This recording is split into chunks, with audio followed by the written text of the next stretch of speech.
Welcome to Man Does Tech, where I solve the problems you didn't even know you had. In this video, I will explain how to play the Danish Gambit.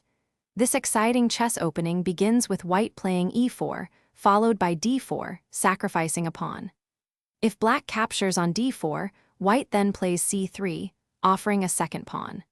This bold approach aims for quick piece development and open lines, setting the stage for an early attack against black's king, often leading to very sharp positions.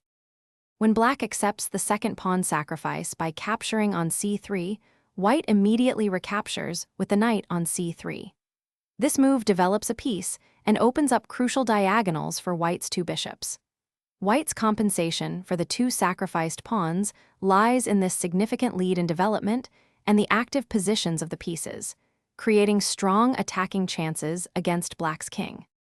Black does not have to accept the second pawn. A common way to decline the gambit is by playing d5 after white's c3. This move blocks the c-pawn and develops a piece, creating a more solid pawn structure in the center. Black aims for a less tactical game, focusing on steady development and avoiding the sharp complications that arise from accepting both pawns.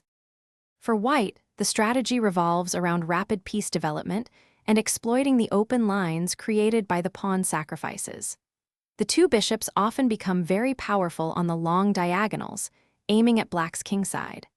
Black's main task is to develop pieces safely, consolidate the extra material, and defend the king from white's aggressive intentions, often needing precise defensive play.